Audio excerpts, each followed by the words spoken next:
Il y a un fantôme qui passe qui dit: «J'ai capté un bip», donc un bip d'une balise de détresse. Donc je me suis mis sur la fréquence de détresse et j'ai parlé avec Lotcher. Quoi? Lotcher est vivant? Et là, l'US Air Force se met en branle. Il y a un gars qui est au milieu du territoire Apache, là, il faut aller le récupérer. Ils ont mis 119 aéronefs en l'air.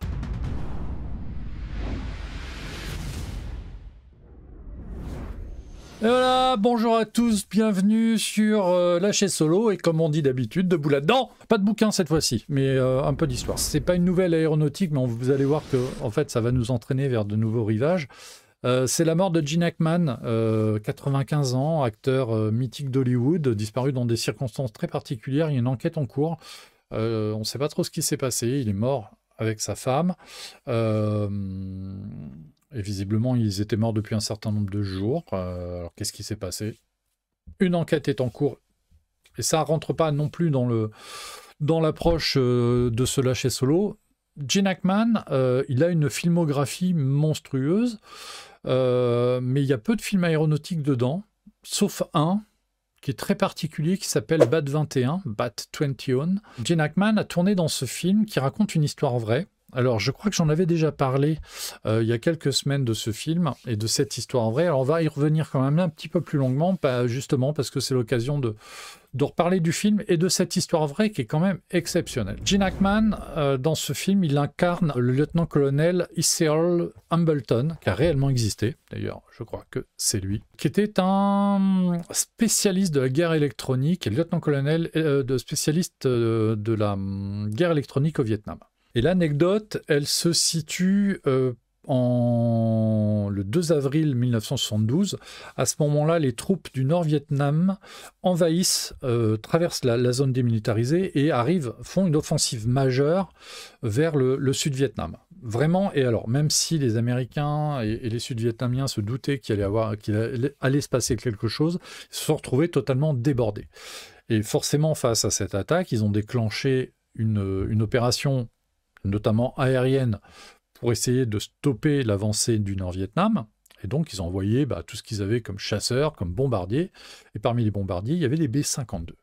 Et pour escorter les B-52, pour assurer leur défense face aux missiles SAM-2 que le Nord avait ramenés un peu plus au sud pour justement protéger ses troupes des attaques aériennes, sur le box de, je crois que c'est un box de 3 B-52, ils ont mis en escorte cet avion-là, un EB-66, et même il y avait 2 EB-66, donc un biréacteur moyen avec, je crois qu'il y avait 6 personnes à bord, dont la mission était le brouillage électronique, et notamment des radars de tir des missiles.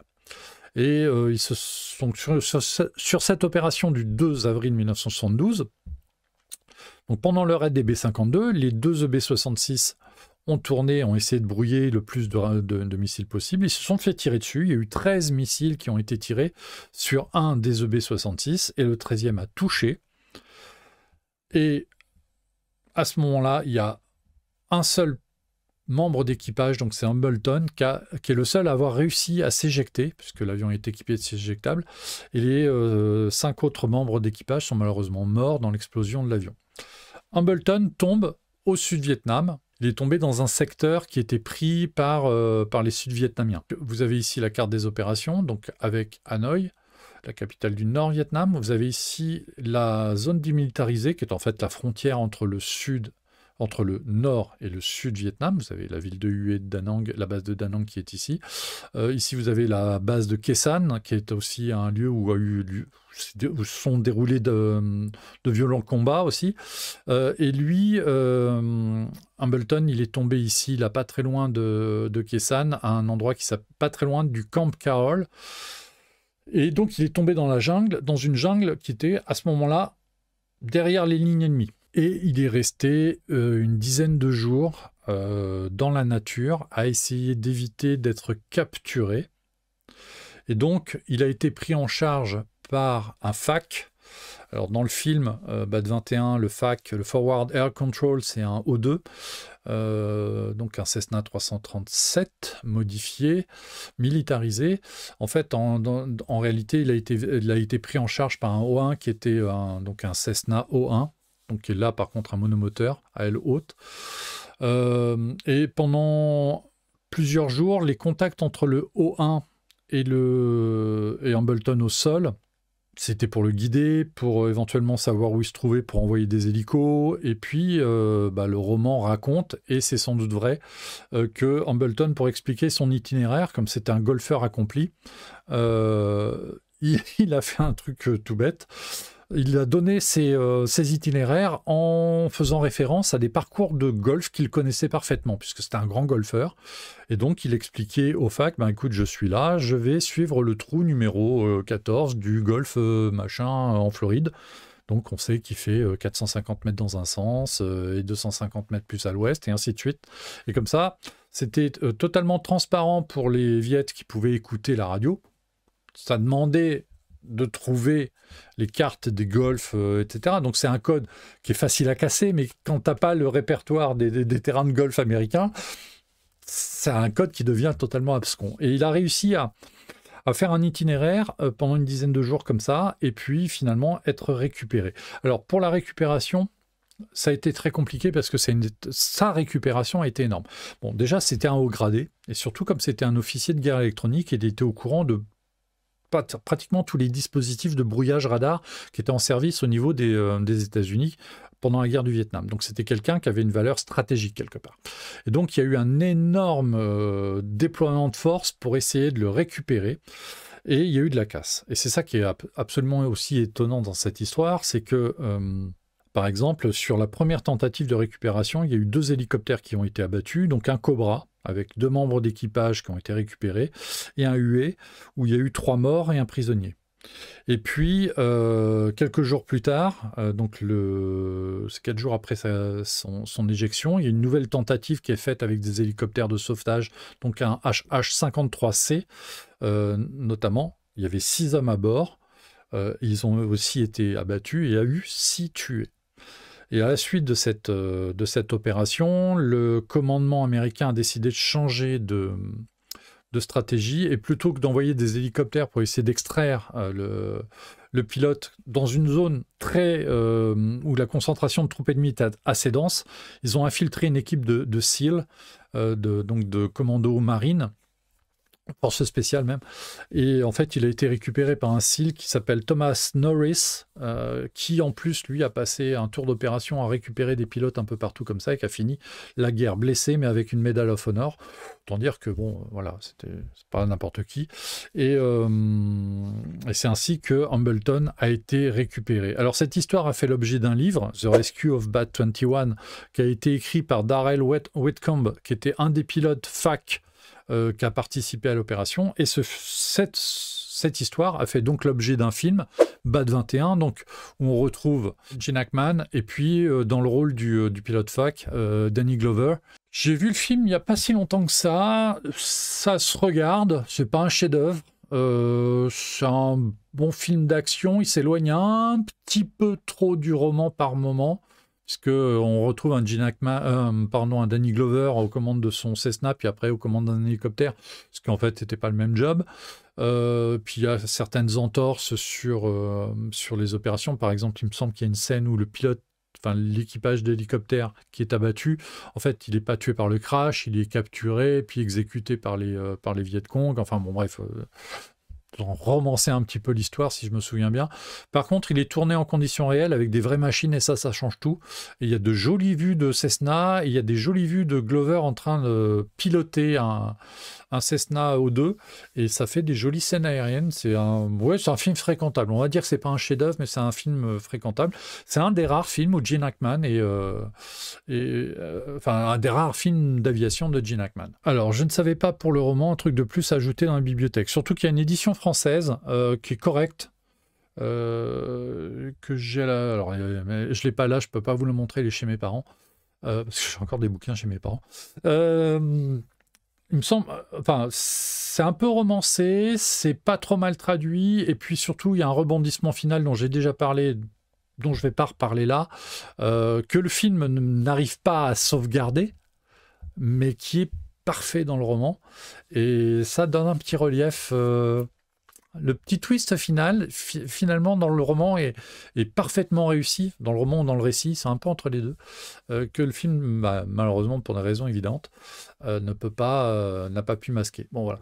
Un petit mot sur le EB-66. Donc ça, c'est un avion. Alors, ça fait pas partie des avions les plus connus de l'histoire, mais c'est un avion qui est intéressant. C'est un avion qui est construit par Douglas, déjà, et sur lequel il y a un très bon livre qui est un aérofax qui était signé d'un certain René Francillon, qui connaissait bien le Sky Warrior et ses dérivés, et qui avait volé dessus d'ailleurs en tant que journaliste, vénard. En fait, à la base, c'est un avion embarqué. C'est un bombardier nucléaire qui a été très vite, c'était pas un supersonique, donc il a été très vite débarqué en tant que bombardier nucléaire. Il a même très peu été utilisé comme bombardier classique. Il s'était très vite été modifié en avion de guerre électronique et en avion de ravitaillement en vol et en avion de reconnaissance aussi. Et c'est un avion, vous voyez la taille, qui était embarqué, catapulté depuis les porte-avions américains.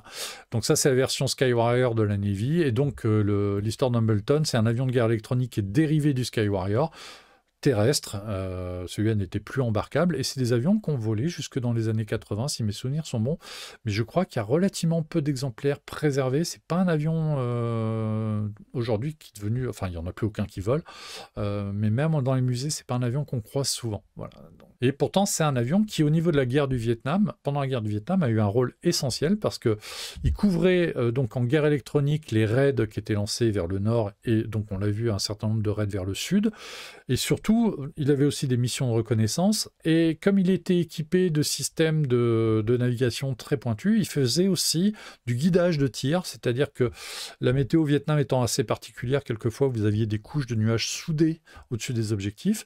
Eh bien, les systèmes de navigation des EB-66 ou des Sky Warrior permettait au Sky Warrior ou au B-66 de se mettre en leader d'une formation avec les chasseurs sur les côtés, et au top donné par le biréacteur, les chasseurs bombardiers larguaient leurs bombes en aveugle parce que lui savait exactement où ils étaient et qu'ils étaient au-dessus de la cible. Alors ça n'a pas donné toujours des résultats extraordinaires, mais c'était aussi une capacité d'attaque que l'US Air Force et l'US Navy avaient en cas de mauvaises conditions météo à basse altitude. Et donc voilà, ça c'est lié à la guerre électronique aussi. Ça donne une petite idée des opérations, de la complexité des opérations pendant la guerre du Vietnam. Et on va rester dans la guerre du Vietnam parce que ces histoires de gens qui se sont éjectés au Vietnam, là on a un record quand même. Hein. Le gars il est resté 10 jours dans la jungle, poursuivi par les Viets, mais c'est pas le record. Et c'est pour ça qu'on va continuer à parler un petit peu de la guerre du Vietnam. On va parler de ce garçon là qui est en train de boire une bière et qui a l'air visiblement très heureux de pouvoir boire une bière, et qu'on voit sa barbe qui est pas tout à fait réglementaire. Il s'appelle Roger Locher. Il était navigateur sur un F-4D du 555e Tactical Fighter Squadron qui était basé en Thaïlande. Et ce garçon, il est donc navigateur, il avait avec son pilote qui s'appelait Lodge, avec Lodge, ils avaient déjà 3 victoires aériennes contre des MiG, donc c'était pas non plus n'importe qui comme équipage. Et il a été abattu le 10 mai 1972 par un MiG-19, et il a passé, lui, 23 jours dans la jungle avant d'être récupéré. Il y a pire encore. Alors, je vais vous raconter son histoire à lui, parce qu'elle est vraiment pendable. Lui, il est donc pilote, navigateur, avec son commandant de bord, Lodge, donc basé en Thaïlande. Il participe aux opérations du 10 mai 72. Alors, le 10 mai 72, ça a été un jour assez particulier, puisque c'est le premier jour de l'opération Linebacker. Justement, à la suite de toutes ces offensives du nord vers le sud, il y a eu une réaction assez forte des armées américaines qui ont contre-attaqué.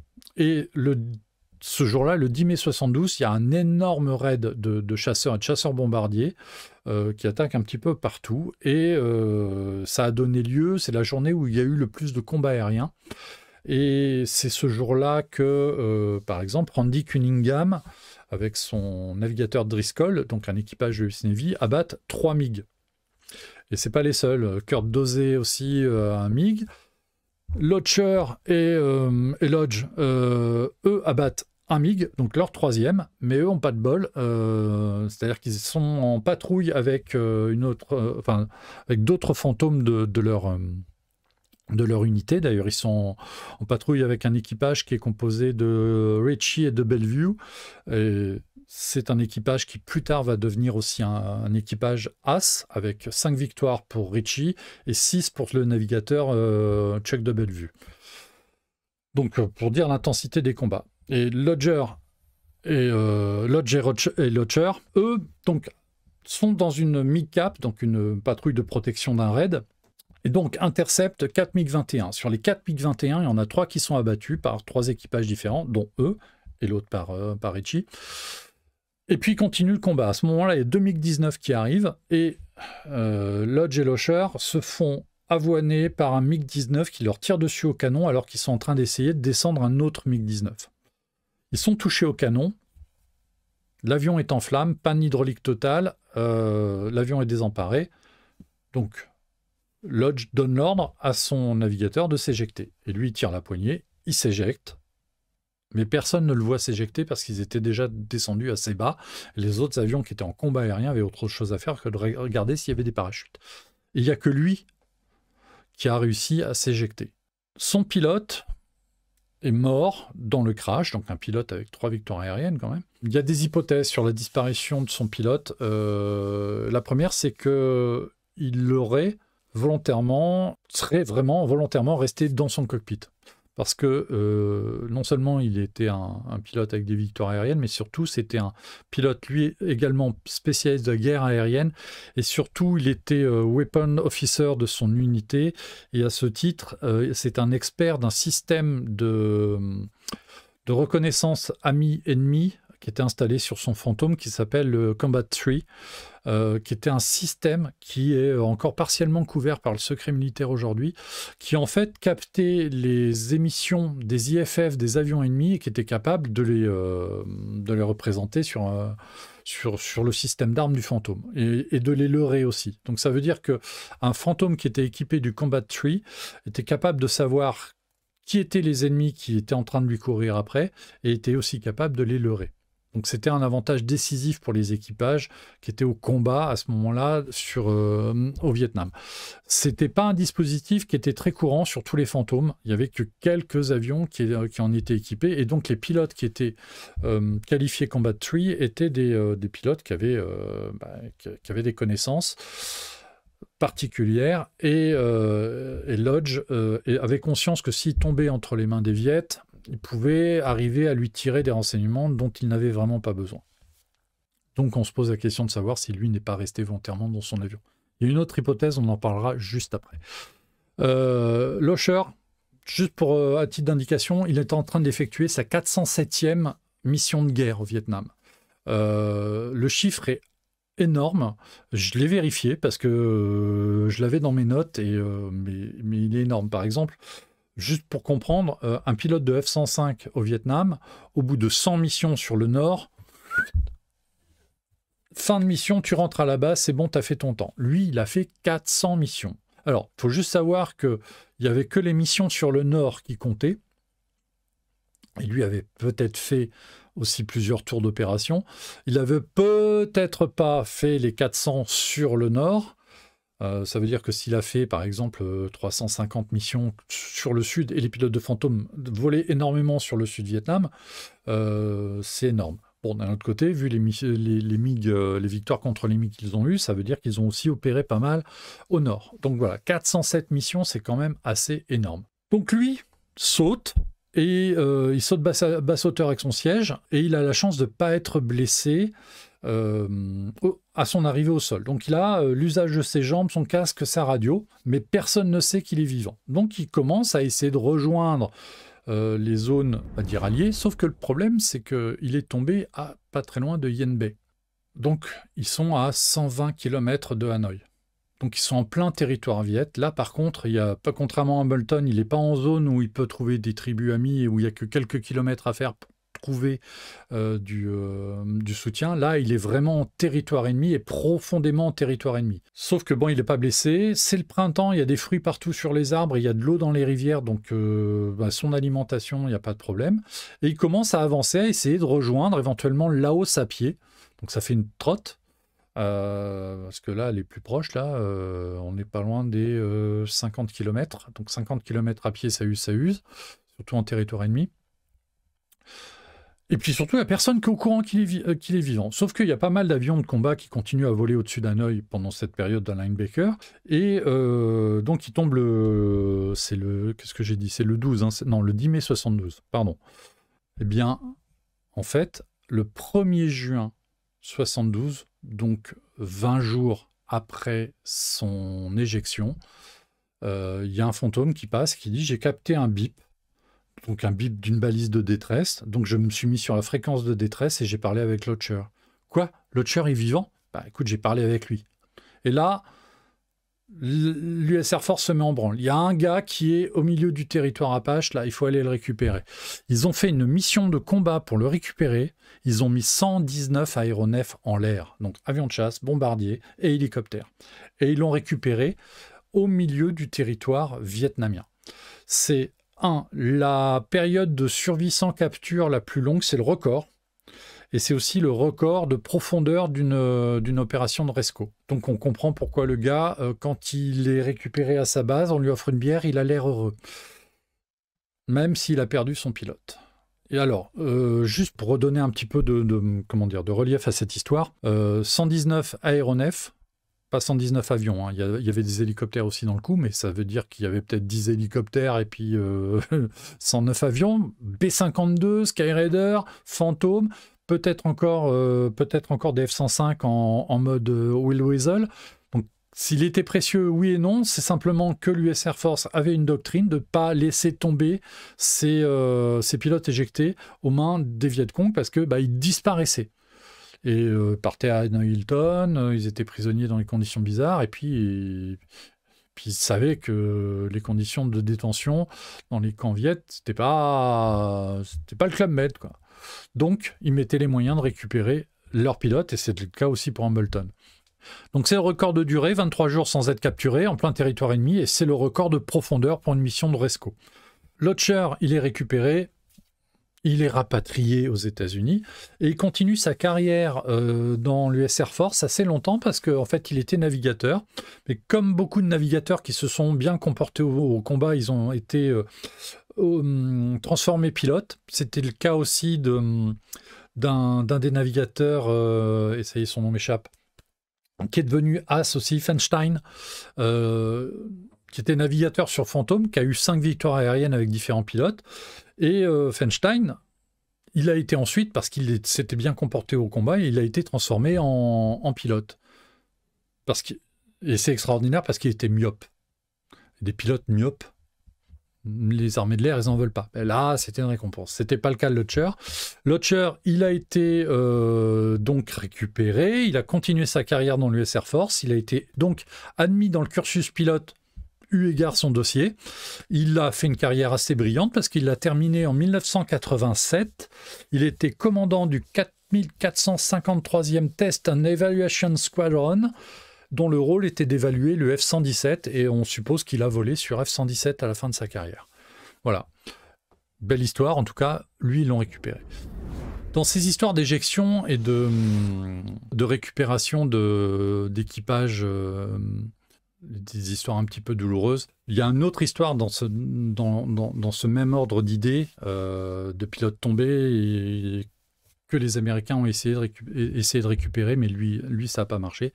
Il s'appelle Lance Peter Sijan. Alors, je vais prononcer la française parce qu'en fait, il s'appelle Sijan. C'est un nom de famille originaire des Balkans, donc je ne sais pas exactement comment ça se prononce façon balkanique. Je ne sais pas trop comment ça se prononce du côté américain, Sijin. C'est un garçon qui est né en 1942, il est navigateur sur Phantom, lui aussi. Et le 9 novembre 1967, son avion est abattu et il s'éjecte. Et il s'éjecte, son pilote est tué dans le crash. Et lui, par contre, se pose mal. Il arrive dans la jungle, il se blesse, il se fait une fracture du crâne, une fracture de la jambe gauche, il est blessé à la main. En fait, il est tombé, lui, au retour d'un raid, il est tombé au Laos. C'est-à-dire que les avions qui étaient basés en Thaïlande, une fois qu'ils avaient frappé le Nord-Vietnam, repartaient du côté de la Thaïlande et survolaient le Laos. Le Laos était il y avait des zones qui étaient prises entre les mains du Pathet Lao, par exemple, qui était un allié du Nord-Vietnam. Donc il y avait des zones au Laos, il ne fallait pas tomber entre les mains des communistes, parlons clairement. Il tombe, alors j'ai plus l'endroit exactement où il est tombé, mais il est tombé au Laos, puisque son avion était endommagé, ils ont pu arriver jusque-là. Il n'est pas très loin, il a quelques dizaines de kilomètres de la frontière thaïlandaise. Lui, par contre, il est blessé au sol, très grièvement blessé, mais il a sa radio et il arrive à prévenir l'US Air Force qu'il est au sol, blessé. Donc il y a une première tentative de sauvetage qui est faite avec un hélicoptère, mais il est dans la jungle et le parajumper qui doit descendre avec un pénétrateur dans la jungle, sous des arbres très denses, n'arrive pas à le trouver alors qu'il est à quelques dizaines de mètres, mais comme lui ne peut pas bouger, il faut vraiment que le parachutiste lui tombe dessus pour pouvoir le récupérer. Ça dure une demi-heure, il est à la radio avec l'hélicoptère qui est à quelques dizaines de mètres en disant plus à droite, plus à gauche, mais ils n'arrivent pas à le trouver, ils n'arrivent pas à lui mettre la main dessus. Et au bout d'un moment, l'hélicoptère est obligé de repartir parce que plus de carburant. Et il est dans un secteur un peu mal pavé, avec beaucoup de défenses ennemies, et globalement, bon, ils essayent de revenir, mais pareil, ça ne marche pas. Mais si Jean, en dépit de sa fracture du crâne, de sa jambe gauche brisée, il va ramper pour essayer de rejoindre la frontière thaïlandaise, qui a quelques dizaines de kilomètres. Et il va ramper pendant 46 jours. C'est le record. Et il se fait finalement attraper par des Viet Cong aux alentours du jour de Noël. Donc il s'est éjecté le 9 novembre 67, il est capturé aux alentours du 25 décembre 1967. Il est capturé. Ça ne l'empêche pas de faire à ce moment-là une première tentative d'évasion. Il frappe son garde et il essaye de s'évader. Vous imaginez, avec une jambe fracturée à peine, sans doute pas totalement remise. Il n'est pas allé loin, il a vite été récupéré, il a été immédiatement torturé. Et puis, comme s'il avait tenté de s'évader d'un camp de prisonniers situé dans la jungle, eh bien, les Viet l'ont convoyé à Hanoï et il est allé dans la prison d'Aola, Do À Lo, le fameux Hilton d'Hanoï. Il est dans un état lamentable. Il est confié à 2 prisonniers de guerre américains, des camarades, dont un qu'il avait rencontré à l'école où ils étaient en école sur Fantôme, donc quelqu'un qu'il connaissait, 2 prisonniers de guerre donc, qui sont chargés de le soigner, mais ils n'arrivent pas parce qu'ils n'ont pas les moyens de le soigner, et puis il est pris en fait de fièvre, il délire, et il a quelques moments de lucidité où il raconte à ses 2 camarades son épopée, le fait qu'il a rampé, alors j'ai plus les chiffres en tête, mais je crois qu'il a rampé en 46 jours sur une dizaine de kilomètres. C'est un exploit physique quand même assez abominable, assez terrible. Tout ça pour être capturé finalement. Et puis, mi-janvier, son état vraiment s'aggrave, mi-janvier 68. Et le 18 janvier, il est dans un tel état, il a chopé une pneumonie en fait. Il est emmené à l'infirmerie du camp, de la prison, et personne ne le reverra jamais vivant, puisque en fait, il est décédé aux alentours du 22 janvier. De pneumonie. Son corps est restitué aux États-Unis après 73. Et en fait, en 73, quand les prisonniers de guerre sont libérés, les 2 pilotes qui l'ont soigné ont témoigné et ont dit bon, écoutez, on a eu 6 jeunes entre les mains. Voilà son épopée, voilà ce qu'il nous a raconté. Et en fait, en mars 1976, il a eu, à titre posthume, là, vraiment cette fois-ci, la Medal of Honor. C'est le seul navigant sur Fantôme qui a été décoré de la plus haute décoration américaine pendant la guerre du Vietnam. Il y a eu quelques pilotes qui l'ont récupéré. Il y a eu 2 pilotes sur F-105, par exemple. Mais sur Fantôme, il n'y a eu que lui qui l'a eu. Et pour avoir résisté à la capture pendant 46 jours dans la jungle, en vain, parce que malgré tout, malheureusement, il y est resté. Mais bon, voilà, ça fait partie des histoires un peu dramatiques de la guerre du Vietnam et sur les histoires de prisonniers de guerre. Alors sur ces histoires, là, vous avez vu que sur ces 3 histoires, c'est 3 navigateurs, pas 3 pilotes, dont 2 pilotes de Fantôme. À l'époque où j'avais rédigé le hors-série sur le Fantôme pour le Fanal d'aviation au Vietnam, là c'était pendant le deuxième confinement, j'avais commencé à bosser sur ces histoires de prisonniers de guerre aussi, parce que c'est quand même un sujet qui, quand on s'intéresse à la guerre du Vietnam, on peut s'intéresser aux opérations, mais il faut voir ce qui se passe aussi un petit peu à côté. Et j'avais été attiré par un témoignage de pilote, j'avais commencé à bosser sur ce sujet, mais malheureusement, je n'ai pas retrouvé mes notes. En fait, sur les histoires des fantômes au Vietnam, il y a un faisceau de témoignages qui indique que certaines périodes, sur certains modèles, il y a eu un problème qu'on va dire qui se voit sur les statistiques, en fait un petit problème technique, c'est que sur le système d'éjection du Fantôme, il y avait des défaillances et globalement, il y avait plus de chances de survie à une éjection quand on était navigateur que quand on était pilote. Alors moi, quand je suis tombé sur ce témoignage-là, j'ai commencé à gratter et puis il y a en fait les pertes américaines au Vietnam. Le détail est disponible en ligne et sur des livres spécialisés. Les chiffres, on les a. On sait quels avions sont tombés à tel endroit dans telle circonstance et ce que sont devenus les équipages. Et puis aujourd'hui, 50 ans plus tard, on sait très bien que les prisonniers de guerre, les missing in action, on sait qu'ils sont morts puisqu'ils n'ont pas été libérés depuis. Donc tout ça est très clair. Et il y a des bouquins complets qui sont dévolus à ce sujet-là. Par exemple, il y a ce livre-là qui s'appelle Vietnam Air Losses. C'est juste imbitable, c'est juste des listes. Voilà. Mais vous avez là toutes les pertes aériennes américaines au Vietnam. C'est un bouquin qui a été publié aux alentours de 2000 par Chris Hobson. Et Chris Hobson a eu la bonne idée de mettre en ligne ces fichiers. Donc, si vous n'arrivez pas à trouver le livre, en fait, vous pouvez accéder à ces datas sur son site web que j'ai consulté il y a plusieurs semaines déjà, donc qui était encore en ligne normalement. Et si vous voulez savoir qui a été abattu quand, avec quel avion, vous avez les infos. Donc, j'avais commencé à chercher sur les pertes de fantômes, de voir si on avait effectivement une statistique qui montrait que les navigateurs survivaient plus vite que les autres. Alors, combien de pertes aériennes pendant la guerre? C'est des centaines d'avions. En plus, là, le livre, les pertes ne parlent pas des hélicoptères de l'US Army. C'est uniquement avions, hélicoptères, US Air Force, Navy et Marines Corps. Non, là, en plus, c'est que les fixed wing, donc c'est que les avions. Là. Ce bouquin-là, c'est que les avions. Parce qu'il y a un tableau récapitulatif à la fin. C'est simple, en avion, entre 1961 et 1973, donc 12 ans, il y a eu 3322 avions perdus au Vietnam. Alors quand je dis perdus au Vietnam, c'est sur accident, sur fait de l'ennemi, c'est toutes causes confondues.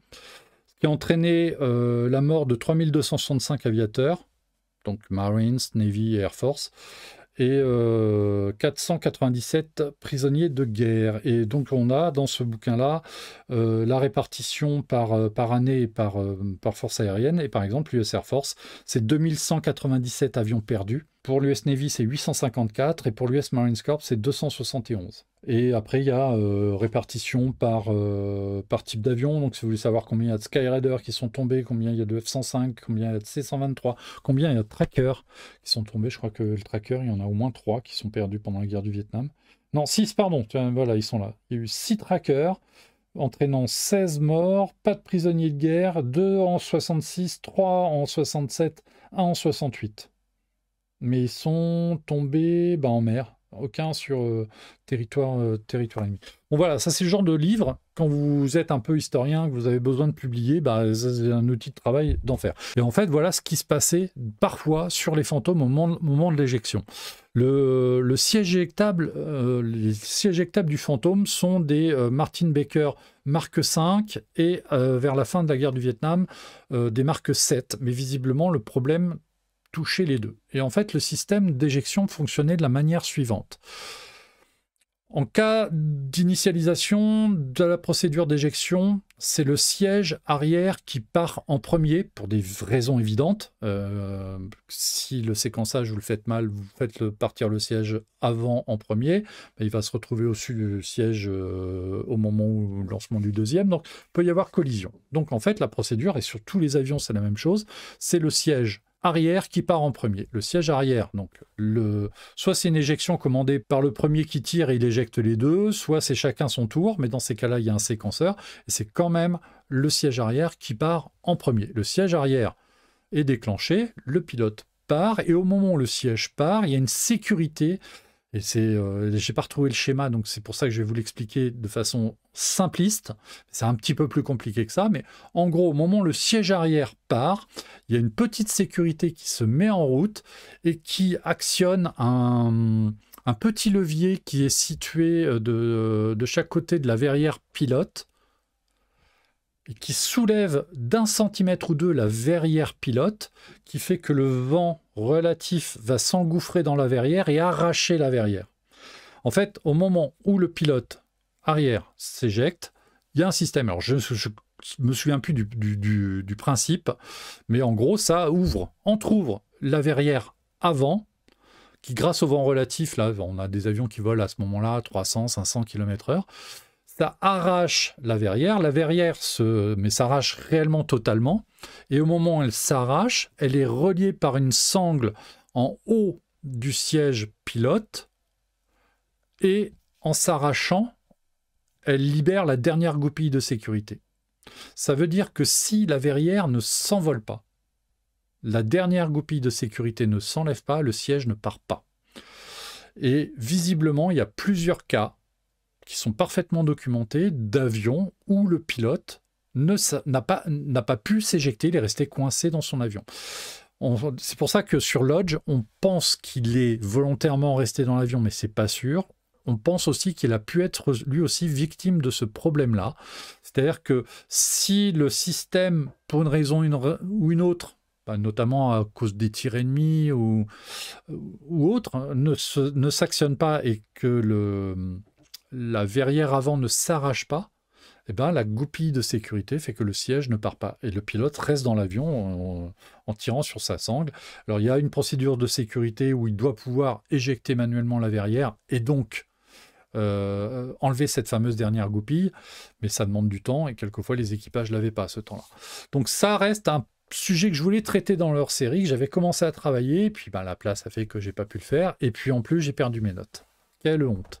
Bon voilà, c'est une histoire de guerre du Vietnam, c'est une histoire de bouquin aussi. L'histoire de Gene Hackman, donc ce film, donc sa disparition, Bad 21, etc., ça m'a rappelé toutes ces histoires-là autour de la guerre du Vietnam et de ses éjections. Ces histoires de prisonniers, ces histoires de récupération de rescos en profondeur. Aujourd'hui, on sait que c'est des missions qui sont dévolues à des forces spéciales. Au Vietnam, effectivement, ils ont assuré déjà ces premières missions-là et ça a donné lieu à des anecdotes qui sont assez effrayantes malgré tout. Parce que, oui, sur certaines opérations, il y a plus de morts que de pilotes récupérés. Ce qui est absolument paradoxal. Et bon, voilà. C'est comme ça, c'est l'histoire de l'aviation de la Seconde Guerre mondiale, de la guerre du Vietnam qui nous le raconte. Voilà, écoutez, on va s'arrêter là pour ce soir. Rendez-vous donc la semaine prochaine pour un lâcher solo. On verra de quoi on va parler. Je vous souhaite un très bon week-end et je vous dis à bientôt. Bon week-end, bonne soirée à vous tous.